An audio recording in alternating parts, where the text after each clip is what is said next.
Deirdre, you were telling me earlier today that this room could easily be a room in any reputable museum. There's so many great pieces. What else do you see that Susan hasn't mentioned that is just terrific about this collection? Well, one of the things that she mentioned is how fortunate we were to procure such a large collection, but also because it was such a large collection, it's from one source. There's a fantastic continuity that runs through it. It's very figurally focused. You can really sense the continuity of the collection, but there's not a lot of random different mediums used. The taste that runs through it is consistent, and that's really unusual. Usually you get one or two pieces here and there. This is really special in that continuity, I think. So before we go up the steps, there's a little bit more from the Briskin collection. This is soap. This is soap. These are bars of ivory soap that were carved, and were part of the collection. They're fantastic shapes and sculptures, and they're all soap. Remember how we used to do soap carving in Boy Scouts and Girl Scouts? This is taken to a new level.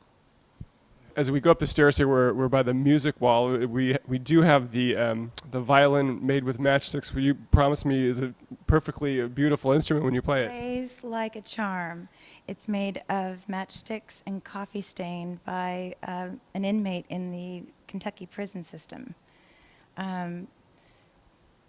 This piece here is by Eddie Arning, who's a fairly well-known outsider artist who is in a mental institution. He focused on musical instruments. Now, above them, we have a whole bunch of hand-carved musicians. What are these? They are from the 1930s. There are 17 of them, and they're from Long Island. They're all articulated. They have moving parts, and we believe that the barber, who's really the only one that's not playing an instrument, is fixing everyone up before concert. But we love these pieces. They bobble. So these are kind of pre-bobbleheads here. See? Yeah. They all have little arms in which, if you press down on them, they move. Everybody really focuses in a lot on these pieces. They're charming. We've used them in an ad called Jamming, which is very cute. We sort of transition from music into, very patriotic items that feature the American flag.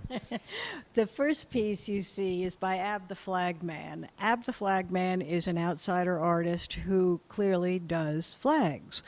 And this is a flag done from rungs of tables and odd things put together. He has an amazing imagination, and I think he's absolutely terrific. Then we have quite a few Statue of Liberties in the B.F. Perkins, big piece up there, one on the end by Mackenzie, and one right here, which is by George Williams. The iconic figures are very common to outsider artists. They take a lot of the stories from the Bible, they take a lot of the stories from iconic figures, and as we get upstairs into the outsider art, you'll see how some of the well-known figures are used in outsider art. We're at the head of the stairs here, and there's a piece that you just wanted to stop and talk about. I do. This is a piece by Clementine Hunter, whose grandparents were slaves, and she remained on the farm which the slaves were employed in, and she was a free woman, and the plantation actually became an artist colony. And Clementine took some of the leftover art materials from people who were there and started drawing and painting. This, for instance, is on a shade roller. I don't know if you can notice that, but the roller is still in the shade. This is a shade. So she did these incredible plantation scenes and has become very well known. One of the things I notice as we look at the pieces in your gallery is how many are multi-tiered. We just looked at the Clementine Hunter, and it moves up and down. That's certainly the case here with a Coke bottle, Elvis, and Jesus. Tell me a little bit about this iconic refiguration. Exactly. Well, again, the sense of humor. I was telling you that certain icons become part of what the outsider artists love to juxtapose, and this clearly with a sense of humor, because it is called three world famous icons, and Jeter made the three the Coke bottle, Elvis, and Jesus, and it's just a piece that makes you smile. Deirdre, there are two pieces that you have by James Harold Jennings. One over here and one over here. Tell us a little bit. Both of them have women in a dominant position, I noticed. Well said. I'm glad that you said it.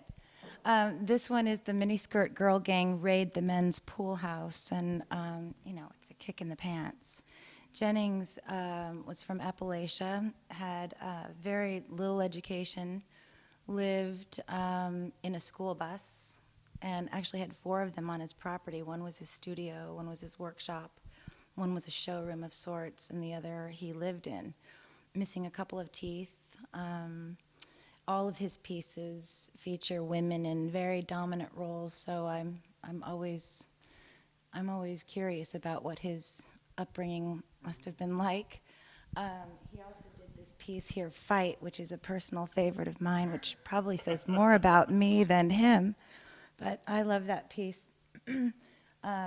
We had some people from Christie's auction house in that showed up at his place, and he had a chain link fence all around his property, and he refused to let any of them in. They were all dressed in their black and their Gucci glasses and their diamond earrings, and he just said, "You can't come in without a business card, so sorry," and turned them away. So completely unconcerned with, superficial things and Like material wealth. Exactly. No interest at all. His sister was a lot more sophisticated, and she handled all of his books for him because he became quite popular while he was living. He does also wonderful, fanciful, large-scale circus pieces in which all the pieces move. We have one of those pieces. They're sort of highly coveted. Just a fantastic, crazy, zany artist that is typical of what we're drawn to. So Susan and Deirdre, you've both been great hosts here for the creative community. Any last words to our viewers? Well, I'd like to say that we try and make this gallery a very friendly and person-friendly place. So we urge people to come in. You don't have to buy anything. You can come and look at our books and look at our art. Some people call it a museum with price tags, but we really love having people appreciate what we have collected and put up here. So I'd love to invite the community to come in and enjoy themselves. Absolutely, I concur. We also serve fantastic lemonade.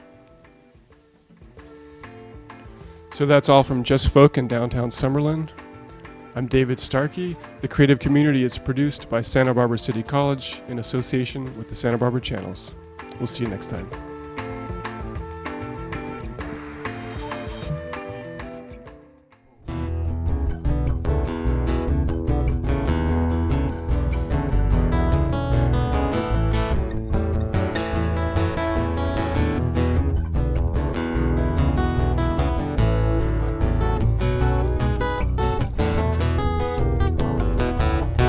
If you wanna have fun and not be blue, listen to me, honey, here's what you do.